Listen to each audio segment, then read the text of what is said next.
Focused तरीके से कोई भी व्यायाम, कोई भी आसन स्थिरता के साथ, ठहराव के साथ पैर बदलेंगे।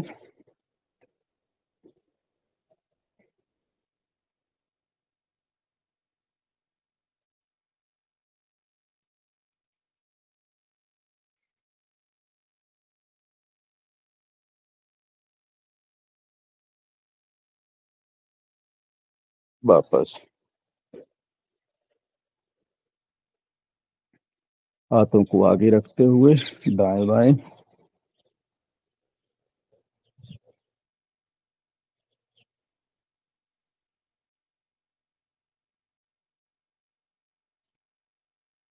चेहरा भी हाथों के साथ दाएं बाएं जितना पीछे तक जा सकें।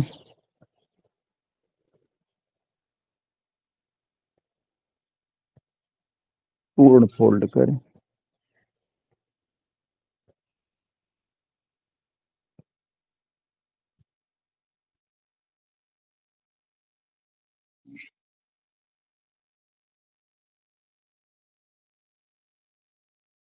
पाशनी संधि करेंगे। इसमें हम पंजों के बल पर खड़े होंगे, फिर एड़ी के बल पर खड़े होंगे। इस चीज प्रक्रिया को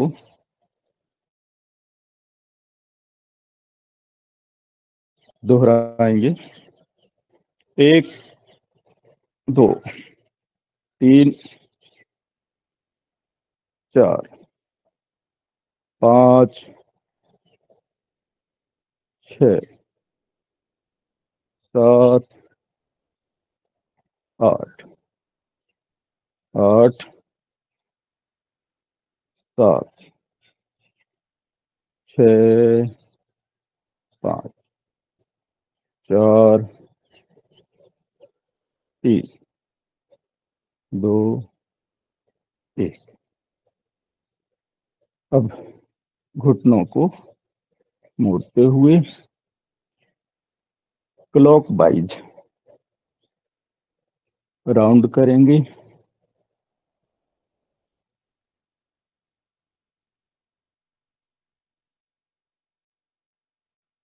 एंटी क्लॉक वाइज। ये जानू है, जानू। जानू टेक कपि भूमि न घिरा गिरा, उठा सुम्हार बहुत रिस भरा। जानू को हमें ठीक रखना है।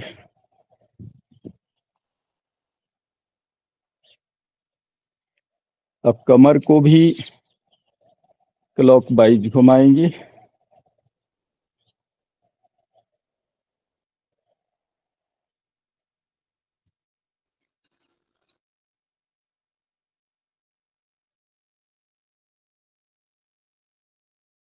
Anti clock wise.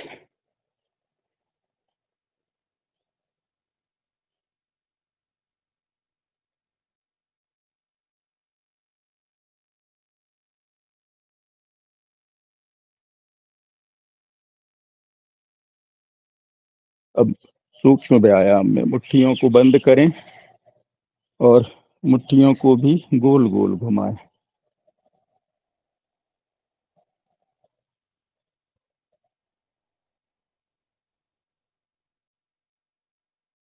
Anti clock wise.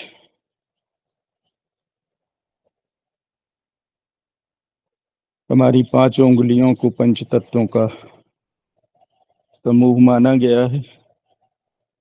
तो इन 5 उंगलियों को हम आगे से अपने कंधे पर ले जाते हैं बार बार, जिससे कि हमारा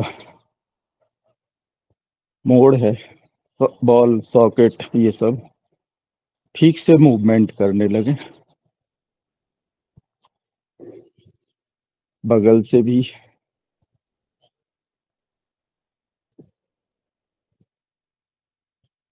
ऊपर की ओर। यह शरीर भी हमारा इन्हीं पंच तत्वों का है। क्षितिजल पावक गगन समीरा, पंच रचित यह अधम शरीरा। इन्हीं पंच तत्वों के साथ में हमें संपूर्ण जीवन जीना होता है तो हमारा पंच तत्वों को भी हमें, पर्यावरण को भी हमें ध्यान में रख कर जीवन जीते हैं। अब हम कुर्सी आसन करेंगे। सीने को एकदम सीधा रखते हुए नीचे की ओर कुर्सी पर बैठने जैसी स्थिति बनाते हैं। वापस हाथों को आगे रख के एक बार फिर से प्रयास।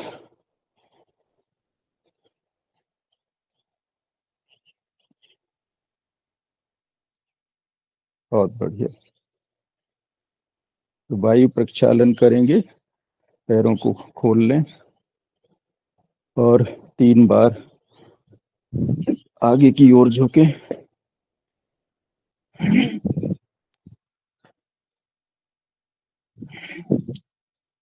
और इसी के अपोजिट पीछे की ओर।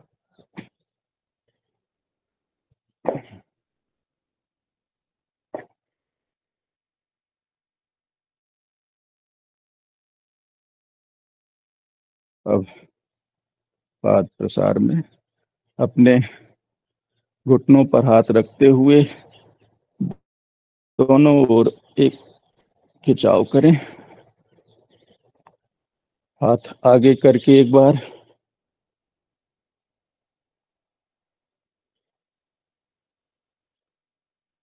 अब वीरासन करेंगे। कमर पर हाथ रख लें और सीने को सांपने करते हुए अब दूसरी ओर।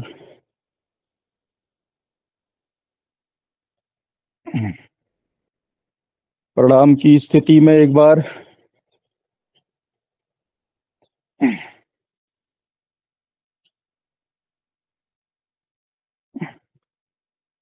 वीरभद्रासन की स्थिति में हथेलियों को ऊपर लॉक कर लें।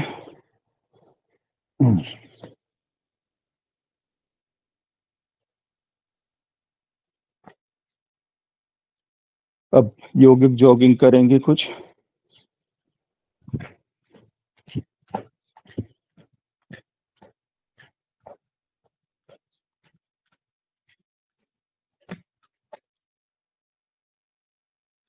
आगे पीछे पैरों को ले लें और जंप लगाएं कुछ।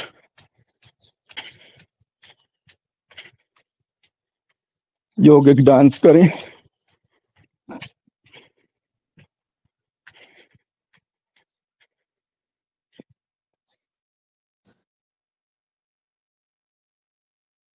बहुत बढ़िया, सही ने किया। अब बैठ जाते हैं।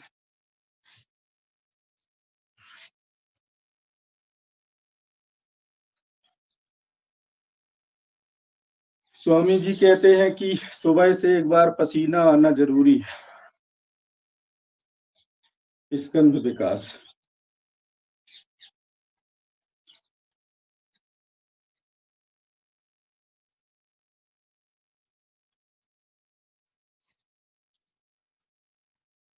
हमारे जो रोम कूप होते हैं शरीर में, जितने रोम हैं उतने छेद हैं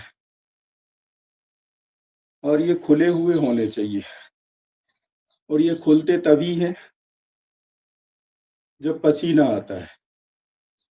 तो हमें कोशिश करनी है कि 24 घंटे में एक बार अच्छे से पसीना आए।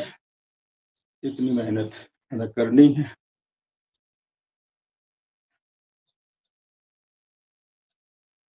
अब स्कंद व्रत करेंगे।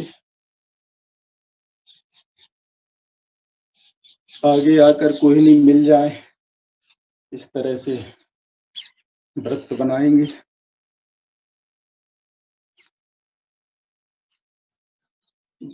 एंटी क्लॉकवाइज अपन उसको अपोजिट कर लेते हैं।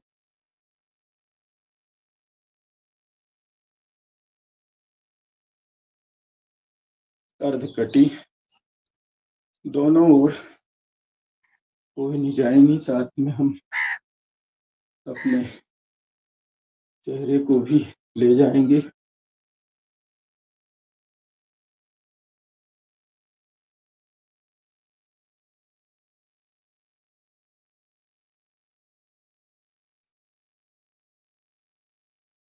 गर्दन स्थिर कर लें और कोई नहीं चलाते रहें।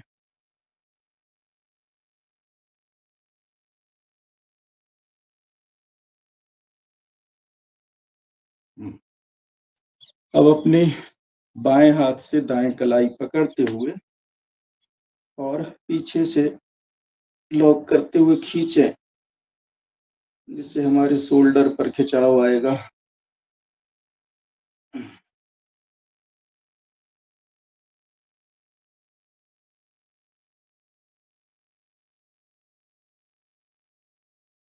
दूसरी ओर से एक बार इसको और दोहरा लेते हैं।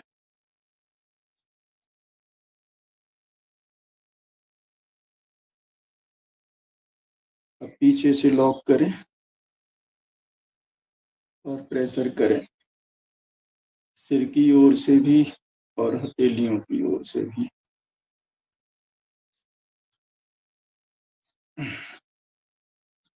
एक बार और।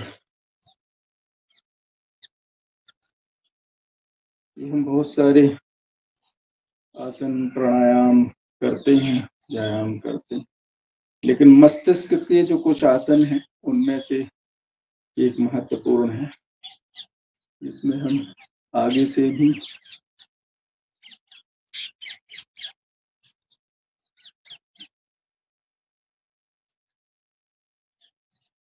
और बगल से भी मसाज करते हैं, प्रेशर करते हैं, प्रेशर करते हैं।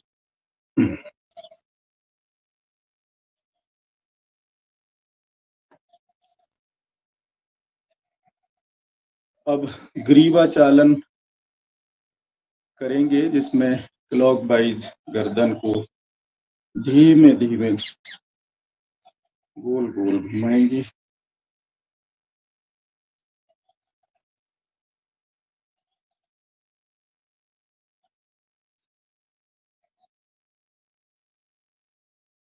Anti clockwise.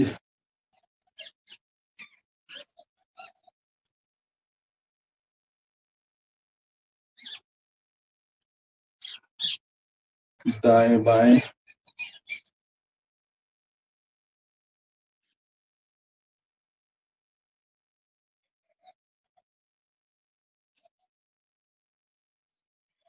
ऊपर नीचे।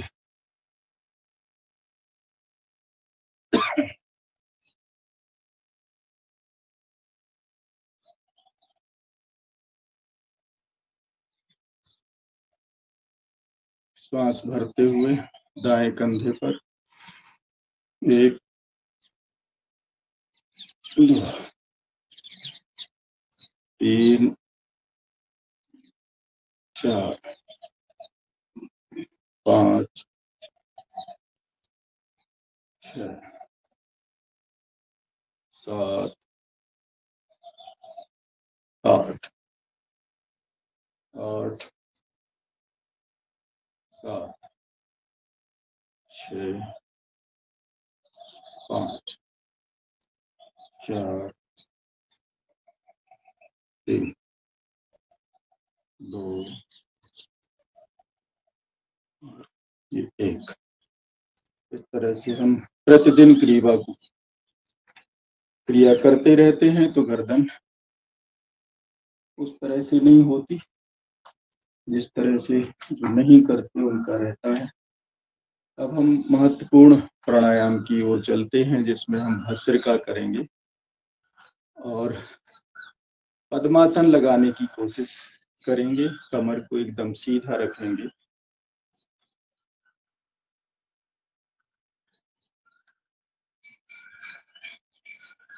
भस्त्रिका में हमारे फेफड़े जो मजबूत होते हैं, उनकी स्टेमिना बढ़ती है।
ये कोरोना काल में समझ में आया कि जिनके फेफड़े ठीक थे वो बने रहे। उस समय सबके परीक्षण हो गए। तो भस्त्रिका, कपालभाति ये अगर हम नियमित करते हैं तो हमारे शरीर की ऊर्जा बनी रहती है, स्टेमिना बनी रहती है, और इस तरह के जो आदि व्याधियां सांसारिक रूप से आती हैं उनसे बचाव बना रहता है। बस नियमितता रहे। अब हम कपालभाति एक महत्वपूर्ण प्राणायाम है जिसको करेंगे, जिसमें हम 1 सेकंड में एक स्ट्रोक लेंगे।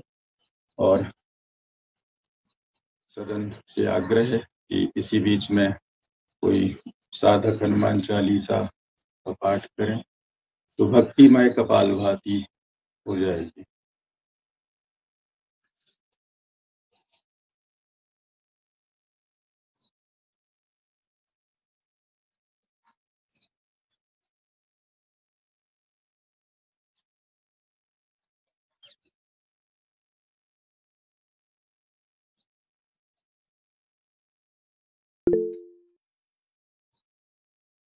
जी रंग डाले जी, वो आदरणीय विनायक काका करा दीजिए। जी जी, ओम ओम सभी को। श्री रामाय नमः। श्री हनुमतये नमः। रामो राजमणि सदा विजयते, रामं रमेशं भजे, रामेणाभियता निशाचरजमु, रामाय तस्मै नमः।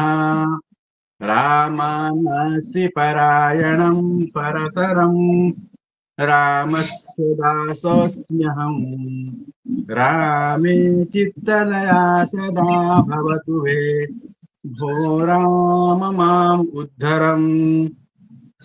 श्री गुरु चरण सरोज रज, निज मनु कुरु सुधारी, बरनौ रघुबर बिमल जसु, जो दायकु फल चारि, बुद्धिहीन तनु जानिके, सुमिरौ पवन कुमार, बल बुद्धि विद्या देहु मोहि, हरहु कलेस विकार।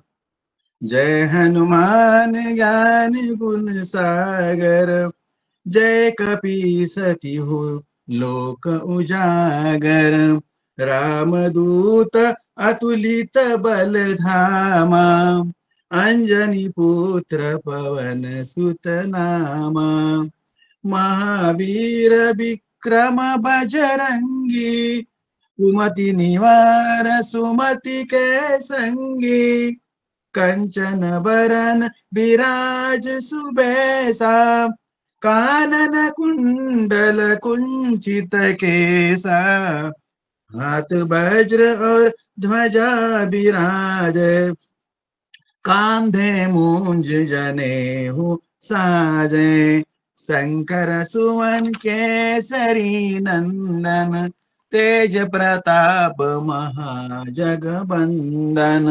विद्यावान गुणी अति चातुर, राम काज करिबे को आतुर, प्रभु चरित्र सुनिबे को रसिया, राम लखन सीता मन बसिया, सूक्ष्म रूप धरि सिंहि दिखावा, बिकट रूप धरि लंक जरावा, भीम रूप धरि असुर संहारे, रामचंद्र के काज सवारे, लाय सजीवन लखन जियाए, श्री रघुबीर हरषि उर लाए, रघुपति कीन्ही बहुत बड़ाई, तुम मम प्रिय भरतहि सम भाई, सहस बदन तुमरो जस गावे, अस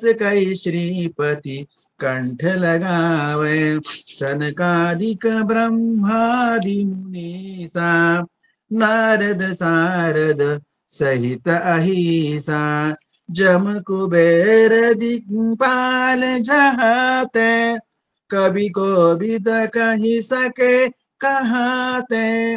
तुम उपकार सुग्रीव ही कीना, राम मिलाए राजपद दीना।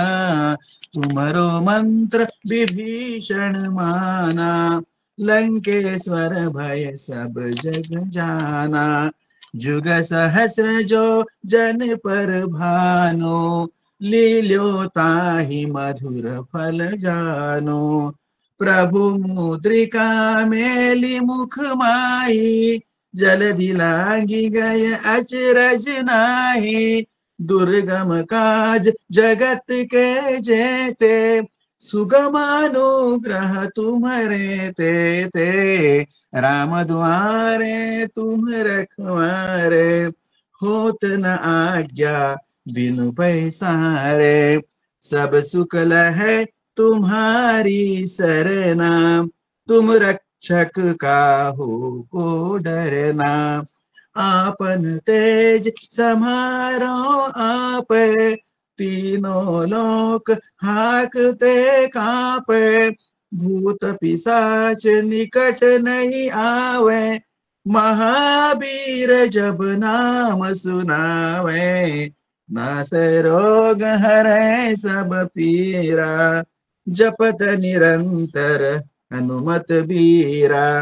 संकट ते हनुमान छुड़ावे, मन क्रम बचन ध्यान जो लावे।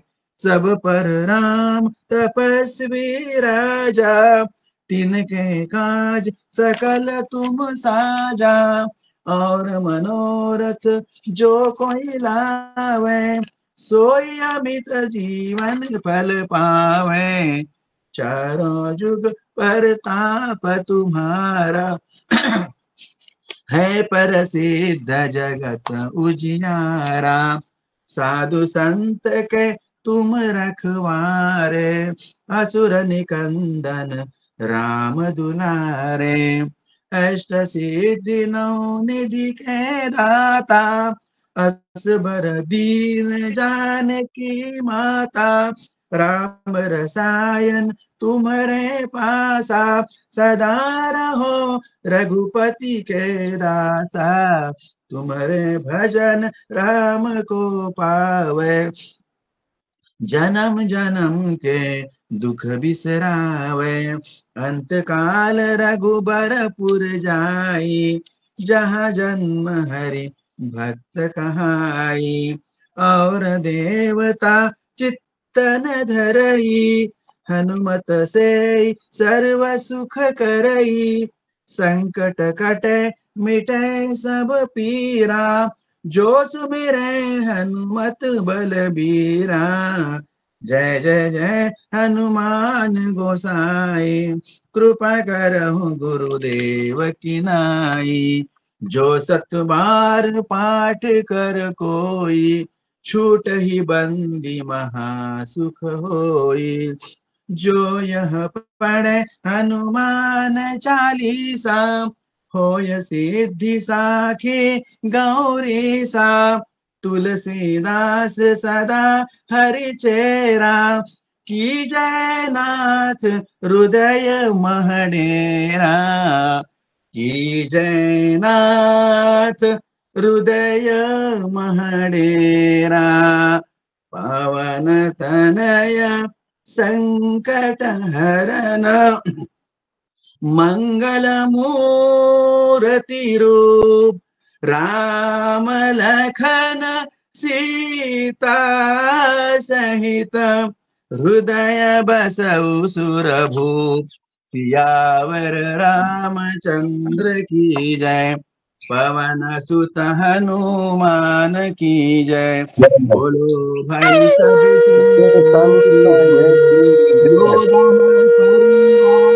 जय श्री राम, जय श्री राम, जय श्री राम।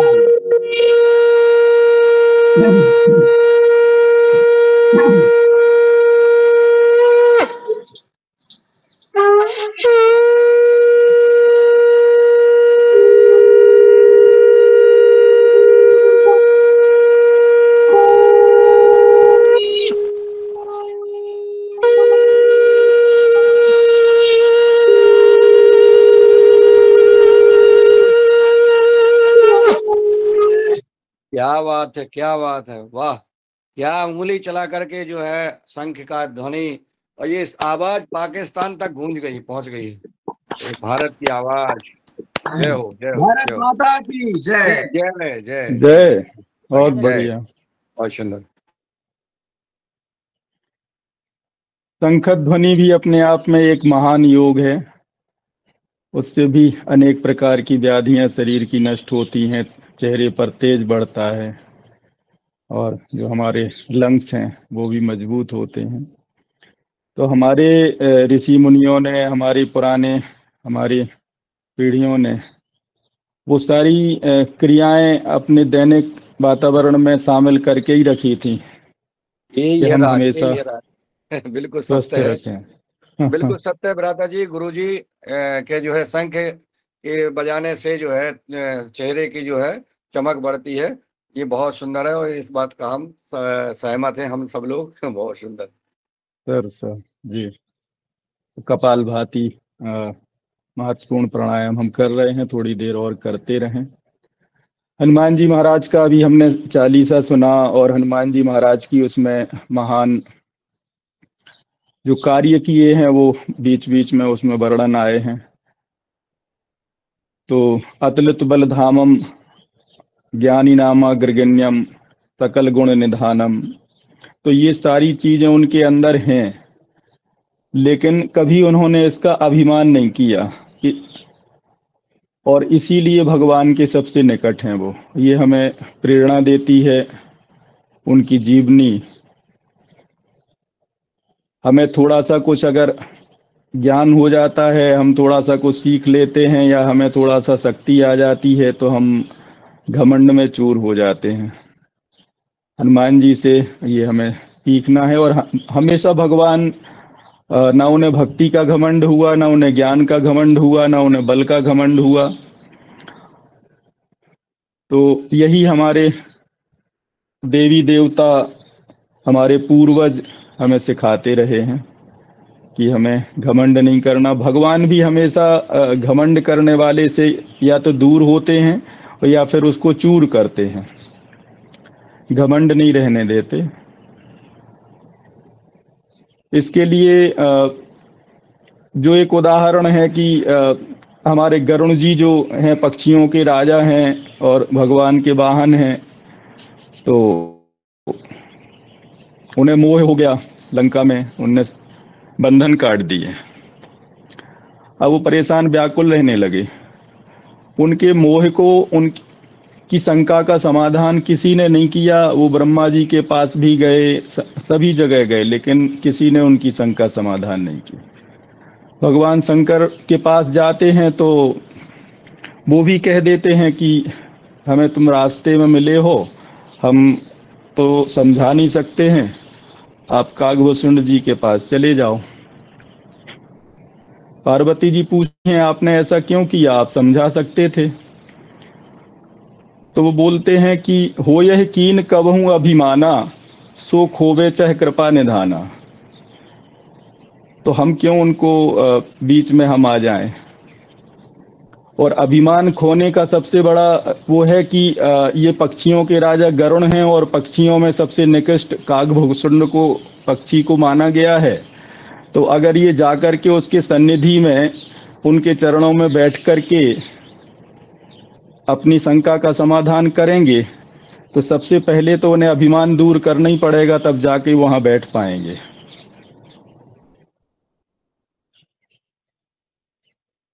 तो मूल बात शंकर जी ने उसमें कही। बाकी वो कहते हैं कि खग समझे खग ही की भाषा, वो समझा पाएंगे, लेकिन उसमें मूल तत्व वही जुड़ा हुआ था कि अभिमान को नष्ट करना था, और जाके वहां पर नष्ट हुआ।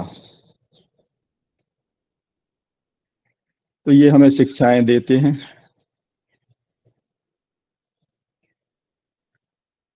अब कपालभाति के बाद हम अपने पैरों को खोल लेते हैं, और जो एक्यूप्रेशर है, पैरों के पॉइंट हैं, उनको हम दबाते हैं।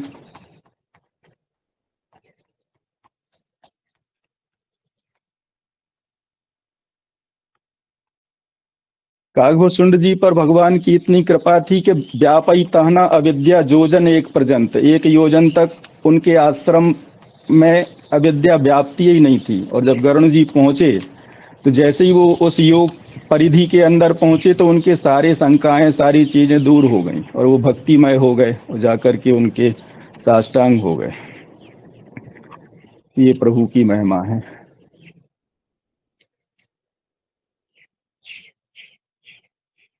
तितली आसन करते हैं।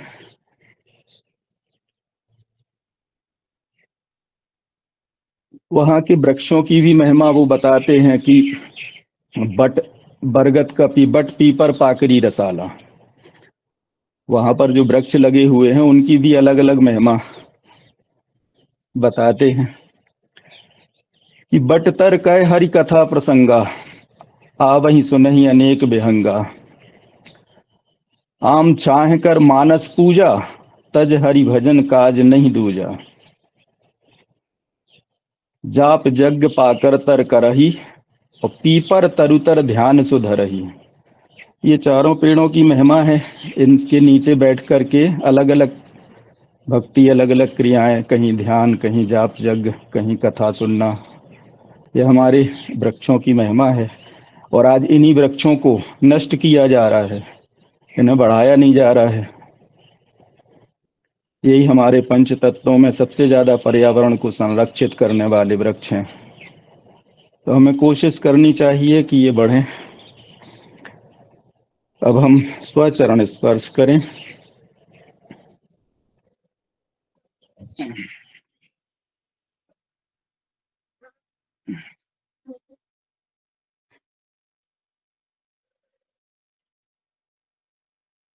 अब आगे बढ़ते हुए अपन महत्वपूर्ण प्राणायाम जो अनुलोम विलोम है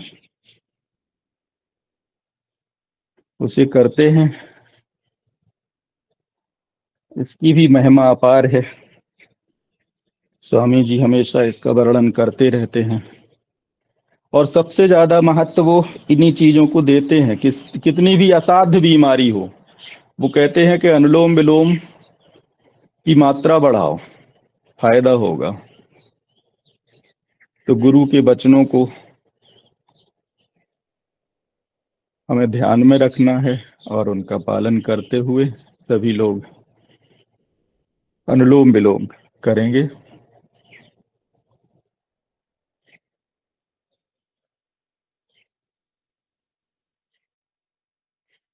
यहाँ पर अगर कोई भजन आ जाए तो और आनंद आ जाए। जी ओम। जी ओम। कल तो भगवान शिव जी का व्रत था प्रदोष, तो उसके संदर्भ में मैं एक मानस पूजा, शिव जी की मानस पूजा मैं सादर करने का प्रयास करता हूँ। जी ओम। जी स्वागत। हाँ ठीक, ओम।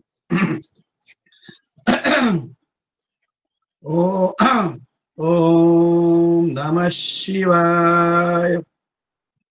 ओम नमः शिवाय। ओम नमः शिवाय। रत्नैकल्पितमासनं हिमजले स्नानं च दिव्याम्बरं नानारत्नविभूषितं मृगमदा मोदाकितं चन्दनं जाति चम्पकबिल्वपत्ररचितं पुष्पं च धूपं तथा दीपं देवदयानिधे पशुपते हृत्कल्पितं गृह्यताम् सौवर्णे नवरत्नखण्डरचिते पात्रे धृतं पायसं भक्ष्यं पञ्चविधं पयोधतियुधं रम्भाफलं पानकम् जाकीनामयुगं जलं रुचिकरं कर्पूरखण्डोज्ज्वलम् जाकीनां प्रयासं गमनयं शम्भो तवाराधनम् शम्भो तमाराधनम् करचरणकृतं वा कायजं कर्मजं वा श्रवणनयनजं वा मानसं वापराधं विहितमविहितं वा सर्वमेतत् क्षमस्व। जय जय करुणाब्धे श्री महादेव शंभो। शिव शिव करुणाब्धे श्री महादेव शंभो। हर हर करुणाब्धे श्री महादेव शंभो। वंदे देवमुमापति सुरगुरु वंदे जगत्कारणं वंदे पन्नगभूषणं मृगधरं वंदे पशूनां पतिं वंदे सूर्यशशाङ्कवह्निनयनं वंदे मुकुन्दं प्रियं वंदे भक्तजनाश्रयं च वरदम् वंदे शिवं शंकरं वंदे शिवं शंकरं। हर हर महादेव। महादेव जय हो।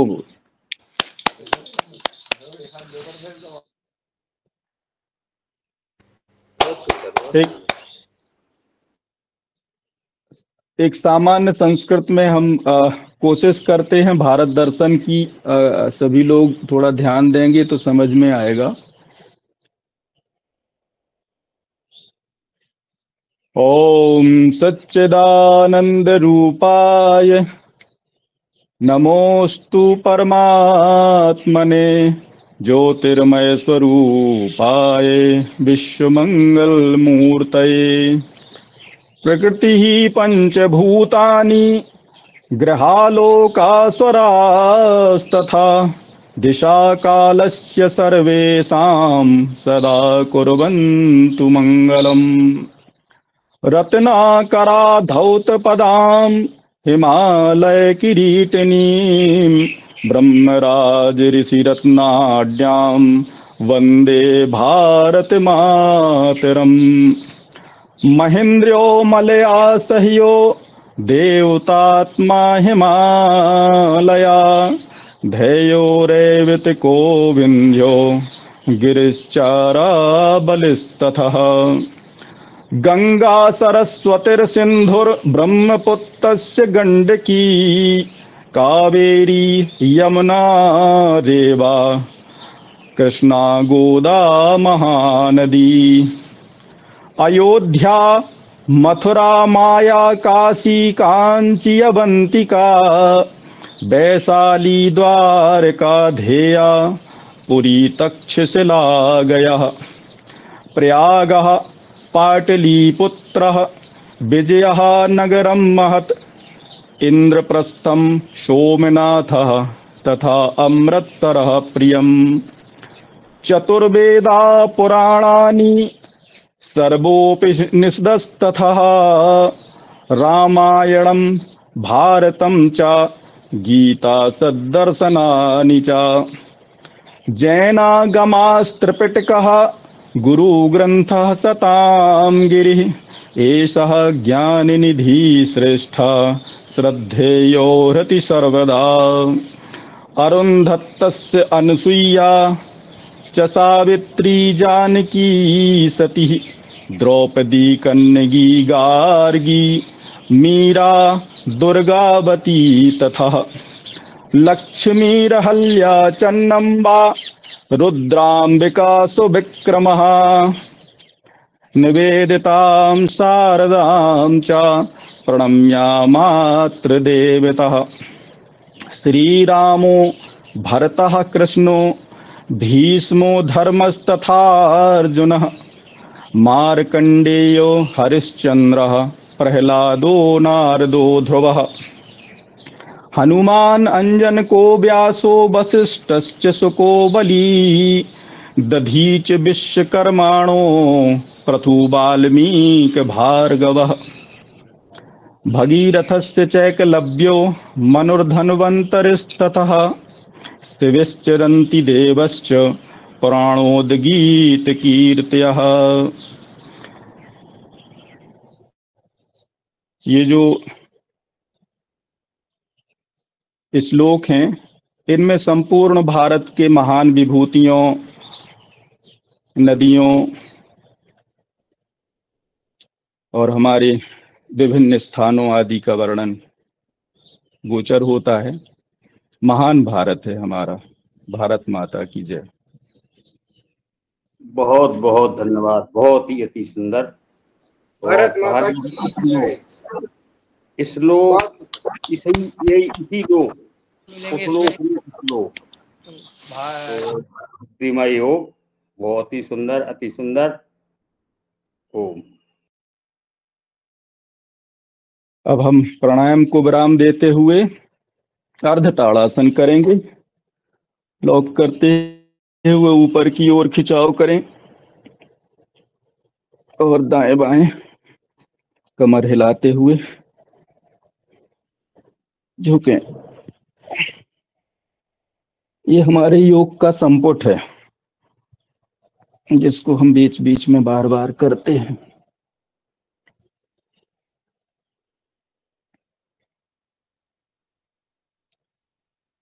तालियां बजाएंगे।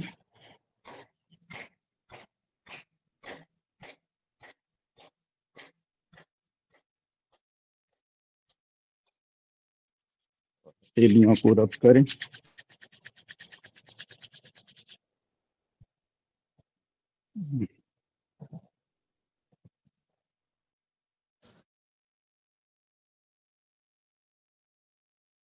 अब भ्रामरी प्राणायाम करेंगे हम 5 बार।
उद्गीत प्राणायाम 5 बार हम ओम का उच्चारण भी करेंगे।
हम जब योग आराधना साधना करते हैं, अष्टांग योग के अनुसार हम बढ़ते हैं, तो हमें कुछ संकल्प भी लेने होते हैं। तो आज हम संकल्प को दोहराएंगे। हमें अपने मन को हमेशा नियंत्रित करना है। इसी में हमारा आत्म विकास समाहित है। आत्म विकास समा हुआ है। थोड़ी देर के लिए सभी लोग ध्यानस्थ हो जाएं।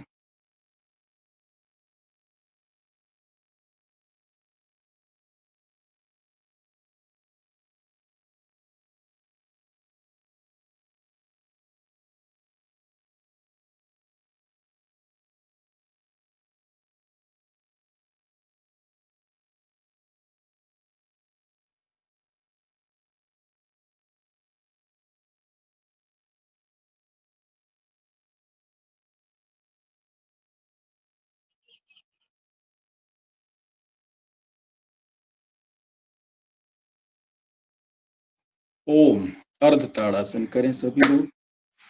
यह प्रतीकात्मक ध्यान है। अष्टांग योग में ध्यान को महत्व दिया गया है। ध्यान के बाद सीधी समाधि में जाना होता है। तालियां।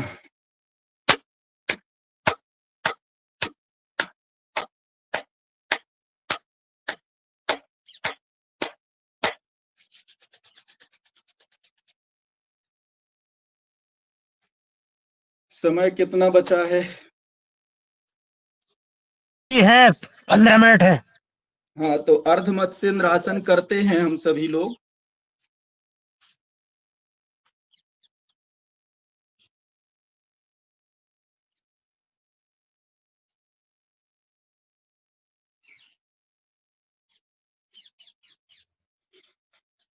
इसी में गौमुख आसन करेंगे।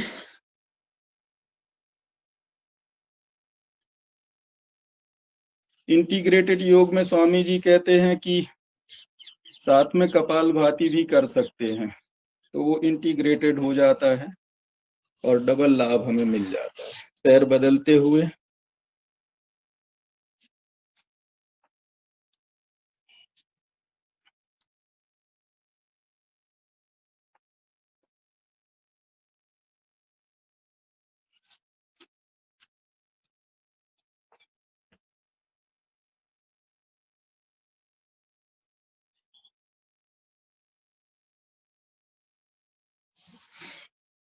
तो वज्रासन में आ जाते हैं और करेंगे मंडूक आसन।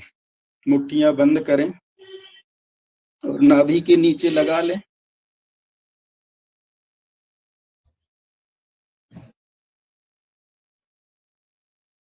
एक आगे की ओर देखें।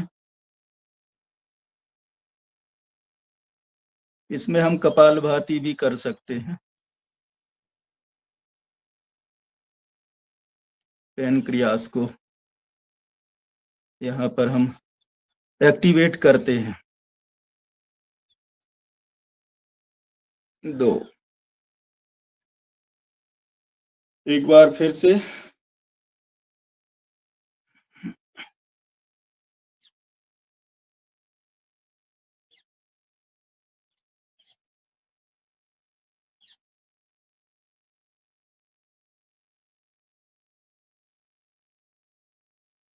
दो। अब हम नाभि पर हथेलियां लगा लें और फिर से झुकें।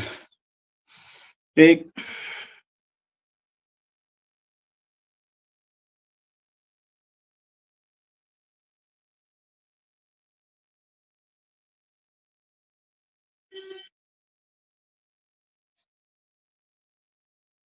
2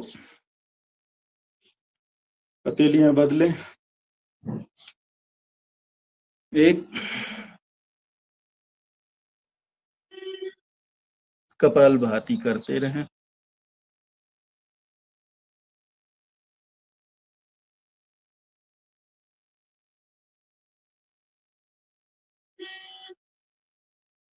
2 शस्कासन करें। हाथ सीधे आगे की ओर ले जाएं।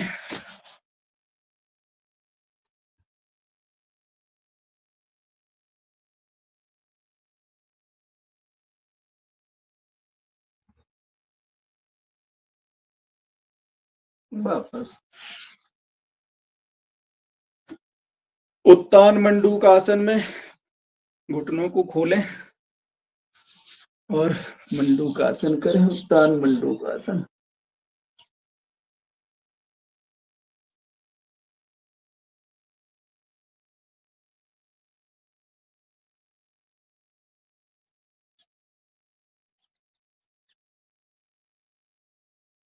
वापस स्वामी जी मंडूकासन का एक दूसरा रूप भी बताते हैं। वो कहते हैं कि अपनी हथेलियों को विपरीत कंधों पर ले जाए और सीना खींचते हुए खिंचाव दें, विपरीत कंधों को बदल लें।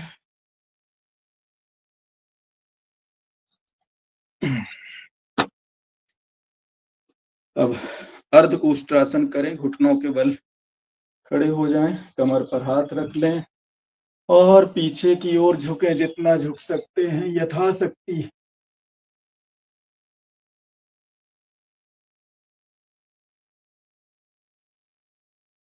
वापस आ जाएं।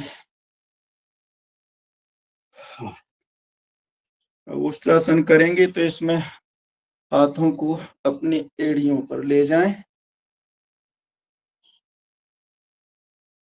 ठहराव के साथ क्रिया करें।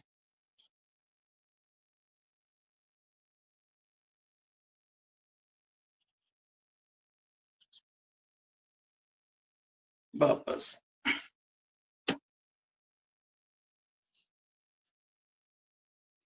सुप्त वज्रासन, घुटने मोड़ते हुए और पीछे लेट जाएं। कोशिश करें कि घुटने सटे हुए हों। अद्भुत खिंचाव महसूस करेंगे। घुटने अगर दूर हुए तो उतना कारगर नहीं होगा। वापस आ जाते हैं। अब पेट के बल लेट करके मकरासन करेंगे। एक एक पैर से नितंबों तक एड़ियां ले जाएं।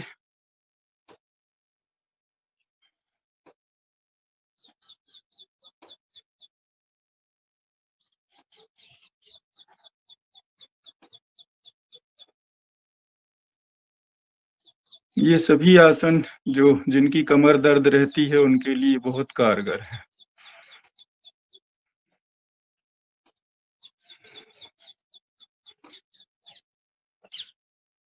दोनों पैरों से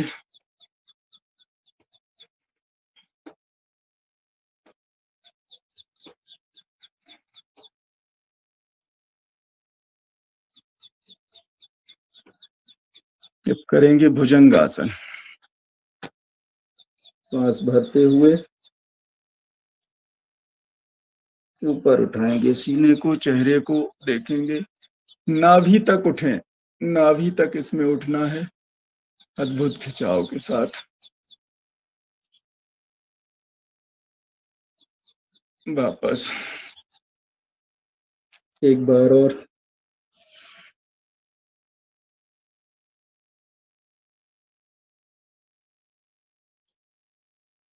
वापस हथेलियां सामने रख लें। अब हम कमर तक उठेंगे। एक हाथ अपने सीधे कर लें, ऊपर देखें,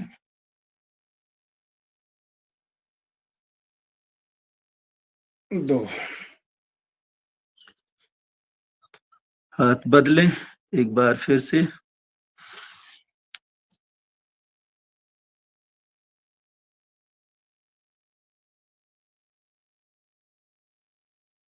पीछे अपने एड़ियां देख सकते हैं।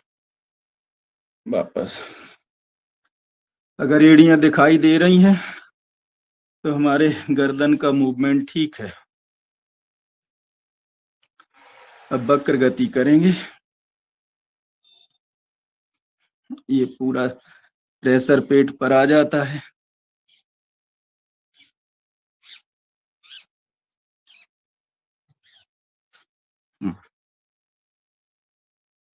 पूर्ण तिर्यक भुजंगासन, इसमें भी हम पीछे की ओर अपनी एड़ियां देख लेते हैं।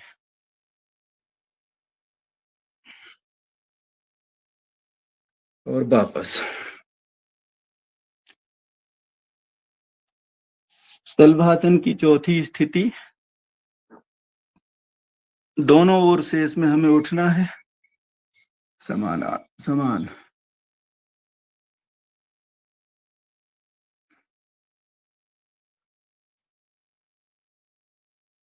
वापस कलाई बदल के भी एक बार फिर से करें। एक,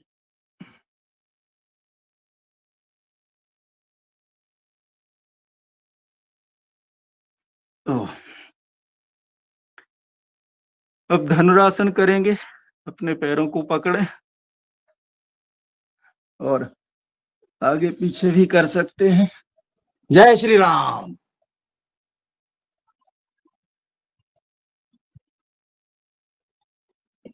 जय श्री राम। वापस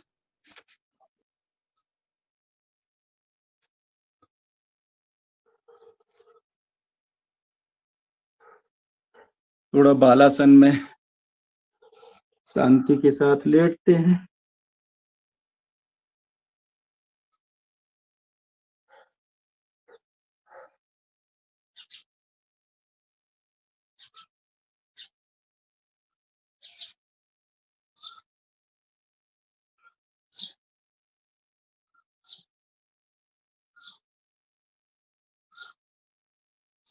करवट बदल लें।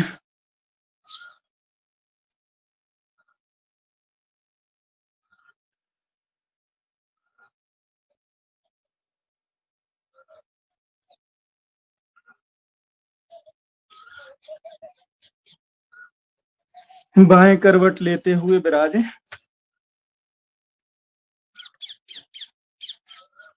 और सिंह दहाड़ के लिए सिंहासन करें।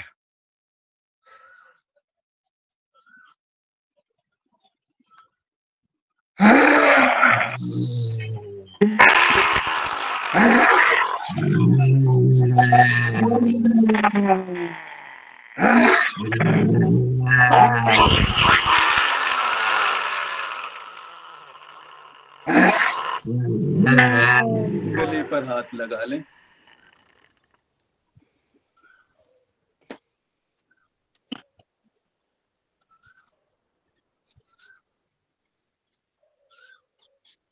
अब क्या टाइम हुआ सर? हो गया लगभग 5 2-3-5 मिनट और है। जी 5 मिनट और है आप। अरे अब तो 5 मिनट तो यूं भाजा।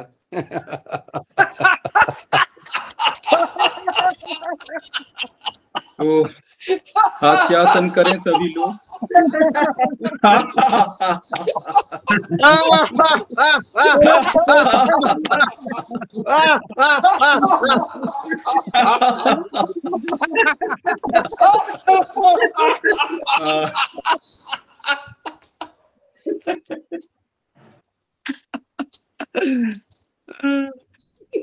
बहुत सुंदर। निरंतरता का नाम है योग। निरंतरता हमेशा निरंतरता, एक भी दिन ना चूके, इस बात का ध्यान रखने की बात है। और योग जो है हमारे ऋषि मुनियों ने कहा है कि बचपन से ही शुरू करना है, बालकाल से भी शुरू करना है और कंटिन्यू करना है। जो नहीं कर पाते हैं वो भी इससे शुरू करें।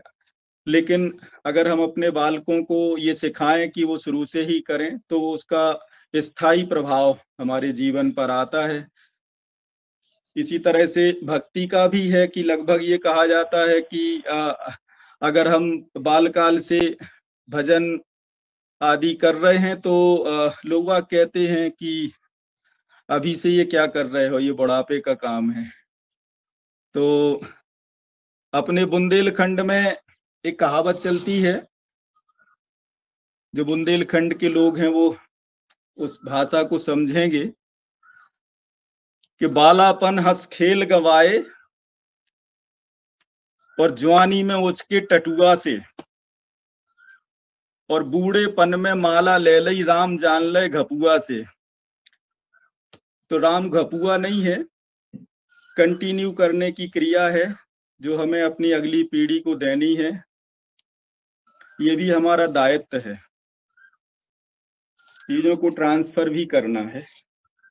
तो अब हम योग के समापन की ओर चलते हैं और कल्याण मंत्र का उच्चारण करते हैं। ओम सर्वे भवन्तु सुखिनः, सर्वे सन्तु निरामयः, सर्वे भद्राणि पश्यन्तु, मा कश्चित् दुःखभाग् भवेत्। ओम शांति शांति शांति। सभी साधकों को प्रणाम। और आप सभी के द्वारा जो आप ये मंच दिया गया है, ये अद्भुत मंच है और इसका विस्तार भी होना चाहिए। और ये 5:30 बजे से इसमें अनुशासन भी है और हम सबके लिए योग साधना का एक अद्भुत नौका है जिसके माध्यम से हम भवसागर रूपी अथाह सागर को पार कर सकते हैं। धन्यवाद। जय श्री राम। धन्यवाद आदरणीय RK भरद्वाज जी, बहुत बहुत शादीवाद। आज हमारे आदरणीय विनायक जी का विवाह वर्षगांठ है, इसलिए बड़े हाथ जोड़ रहे हैं। अरे आज खुशी की, हंसो भाई। जय श्री राम। शुभकामनाएं। क्यों उसी मासूम चेहरा बना के जो है हाथ जोड़ रहे हो भाई? आज तो शादी सालगिरह है आपकी। आपको बहुत बहुत बधाई, शुभकामनाएं पूरे सदन की ओर से। और धन्यवाद। आज हम सब उनको बधाई देंगे। और दूसरा, आज आदरणीय भगवान दास कुशवाहा जी हमारे जबलपुर वाले जो हमारे बीच नहीं रहे, उनका आज प्रथम सालगिरह वो है उनका। तो उसमें उन्होंने, उनके बेटे ने फोन किया था, तो सबको आमंत्रित किया है और उनको भी सिद्धा सुमन शत नमन। तो दोनों आज हमारे आदरणीय विनायक जी को सबसे पहले हम हार्दिक बधाई शुभकामनाएं दे दें। इसके बाद जो है हम दूसरे सत्र में आदरणीय भगवान दास जी को श्रद्धांजलि सुमन अर्पित करेंगे। सबको प्रणाम। आदरणीय जी, इनको कल भी रखें क्या? भारद्वाज जी को कंटिन्यू करें क्या कल? रख सकते हैं, उसमें क्या है, ये कराना है, करना है, अगर इच्छा है तो रख सकते हैं। भारद्वाज जी सहमति है कल परसों के लिए? उनको समय हो, आदेश हो। अरे अपना व्यवस्था जैसी आप, हमारा तो निवेदन है ही है, कल परसों करा दें आप जी।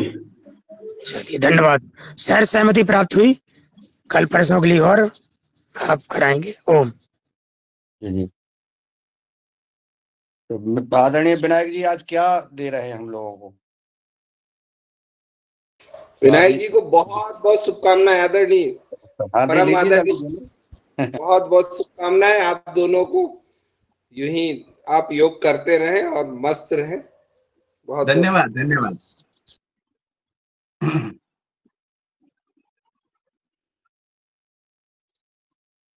जिनको देना है वो दे लें बधाई शुभकामनाएं फटाफट, अभी 1-2 मिनट का समय है। फिर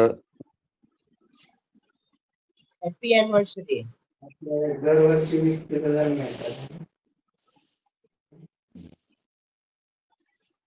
प्रणाली मराठी जी, लक्ष्मी बहन जी, विनायक जी हैप्पी एनिवर्सरी। हैप्पी, मेरा भी कल बर्थडे था और हैप्पी एनिवर्सरी थी, किसी को मालूम नहीं।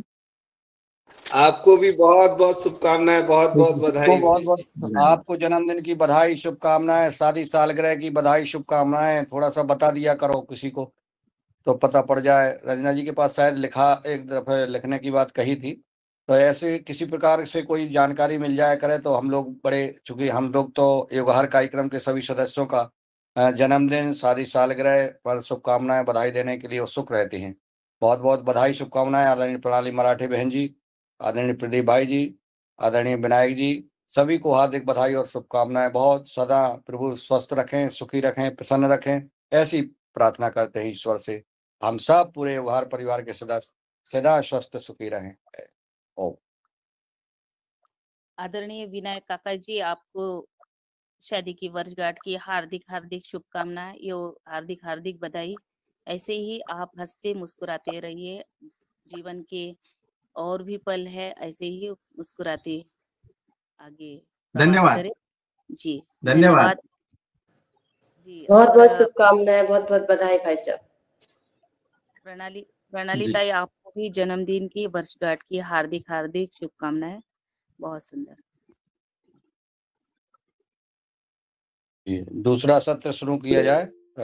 आदरणीय शरद वर्मा जी सदन में उपस्थित हैं, मैं उनसे आग्रह करता हूं द्वितीय सत्र किया जाए। सदन को कोटि कोटि प्रणाम। आज बहन जी जिनका जन्मदिन है उन्हें बहुत सारी बधाइयाँ, और इनकी आज मैरिज एनिवर्सरी है, उनको भी बहुत सारी बधाइयाँ। खूब सारी रंजना बहन जी बहुत सारी मिठाइयाँ खिलाएंगी जी। अब मैं दूसरे सत्र में आदरणीय संतोष सर जी को सादर आमंत्रित करता हूं कि वो मंच पर आवे। संतोष सर जी। ओम। मेरी आवाज आ रही है? आ रहा सर, आवाज आ रहा। ओके। एक्चुअली आज एक विषय में मुझे चर्चा करना है कि अभी अपने जितने भी अलग अलग राज्य से जो किसान भाई जुड़ते हैं, तो जैसा हमारे यहाँ पे जो जून महीना से जो खेती शुरू होती है, जिसे हम खरीफ हंगाम कहते हैं, खरीफ, तो अलग अलग राज्य में जून महीना से जो भी मुख्यतः खेती शुरू होती है जून या जुलाई से, तो यहाँ महाराष्ट्र में विदर्भ एरिया में जहाँ आप सब लोग प्रशिक्षण के लिए आए थे, तो वहाँ मुख्य जो फसल है वह सोयाबीन की होती है या तो कपास की होती है। तो इसी तरह अन्य राज्यों में जो मुख्य फसल है वह कौन सी होती है अभी जून या जुलाई में, और उसके बाद जैसा अक्टूबर में हमारे यहाँ पे चना या गेहूं होता है, और जैसा थोड़ा बहुत अभी जो सोयाबीन है या जो कपास है, या थोड़ा यानी कुछ स्पेसिफिक जिलों में जैसा भंडारा चंद्रपुर में धान की खेती होती है, इन सबके साथ में हल्दी या तुअर या अरहर की खेती होती है। तो अभी अन्य राज्यों में ये फसल कौन सी होती है उस बारे में थोड़ा मुझे भी समझ के लेना था, और इन सभी फसलों में मुख्य जो प्रॉब्लम्स आती है, जितने भी अलग अलग फसल है अन्य अन्य राज्यों के, तो कौन से जैसा कोई बीमारी लगती होगी या कोई कीड़ा लगता होगा, तो इन सभी का एक चार्ट अगर हम लोग बना पाए तो वह चीज चाहिए थी। और दूसरा कि मान लो जैसा इटारसी के आसपास